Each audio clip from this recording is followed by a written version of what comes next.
Americans often inherit a simplified picture of the founding era. Either the United States was born a strong, unified nation, or it was merely a loose league of sovereign states. In truth, the constitutional structure the founders crafted in 1787 to 1788 is far more intricate and far more deliberate than either of those caricatures. The states did surrender part of their sovereign authority when they ratified the Constitution, but they surrendered it selectively and intentionally, for the specific purpose of preventing a new general national sovereignty. The entire architecture of enumerated powers existed to secure that limitation. Federalists promised it, anti-federalists demanded it, Madison and Jefferson later defended it. It was, at the time, the shared premise across the political spectrum. Yet, this did not mean the federal government lacked sovereignty altogether. The founders created a national government that was sovereign within the particular subjects entrusted to it: war, treaties, commerce, naturalization, taxation, coinage, and the supremacy of federal law within its proper sphere. These were not trivial authorities, they were full sovereign powers but constrained by subject matter. Meanwhile, the states retained general sovereignty over nearly every domain of ordinary life. It was a dual system, not a hierarchical one. The Union was sovereign in its limited realm, the states sovereign in their broad realm, and neither dissolved into the other. This is where many modern fringe constitutional theories lose their footing. Their historical analysis is often right. They correctly identify that the founders rejected a consolidated national supremacy, that enumerated powers are real constraints, and that the modern judiciary has inflated federal authority far beyond its intended bounds. Their mistake lies not in the history, but in the connection of its parts. They treat the constitutional system as if it were a binary opposition, federal government versus states, when in reality it is a triadic structure involving federal authority, state sovereignty, and the people bound to both. When one leg of that triad is ignored, the whole argument collapses into assertions of personal exemption or private sovereignty that just do not exist in the founding arrangement.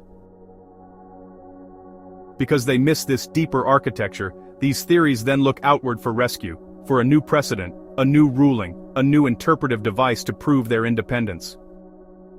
But this impulse repeats the very flaw that broke the system in the first place, replacing constitutional meaning with judicial opinion, piling interpretation atop interpretation until eventually the structure bends under its own weight. The remedy cannot be more precedent. It cannot be a new judicial theory stacked on top of the old ones. The solution is the opposite, a return to pure constitutional interpretation grounded in the original allocation of sovereign powers.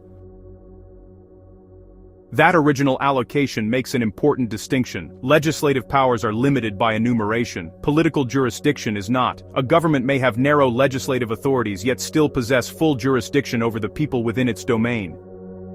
The Constitution itself, not the later judiciary, gives the United States authority to tax individuals, conscript soldiers, regulate commerce, punish offenses, enforce treaties, and bind every person in every state under the Supremacy Clause. These are sovereign acts directed toward individuals. At the same time, states retain jurisdictional authority over the vast areas the Constitution never delegated away. This is the triadic order: federal sovereignty in enumerated spheres, state sovereignty in general spheres, and the people bound by allegiance to both.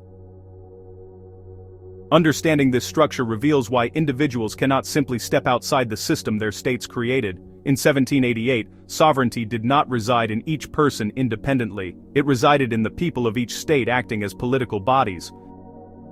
Those bodies created the Union, delegated powers to it, and bound their populations to the resulting constitutional order.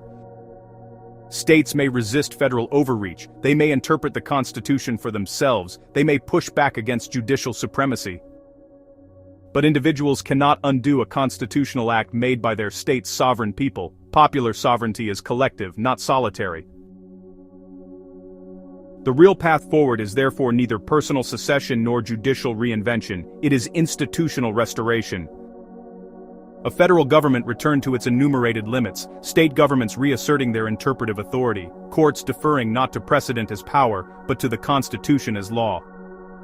And citizens learning again how sovereignty was actually divided, rather than seeking escape through doctrines that collapse when one leg of the constitutional triad is treated as optional.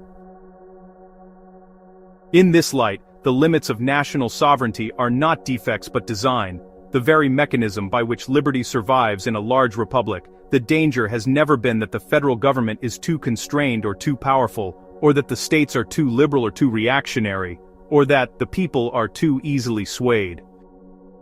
The danger is forgetting that the Constitution was built precisely to steady those natural swings, to keep each of the three sovereign elements from overwhelming the others. Recovering that memory is not an act of rebellion, but an act of repair. It restores the Constitution to what it was meant to be, not a puzzle for judges to solve, nor a loophole for individuals to escape through, but a deliberate equilibrium of shared powers and mutual restraints. Only when all three components play their part, federal, state, and popular, does the constitutional order function as the founders designed it, balanced, durable, and free.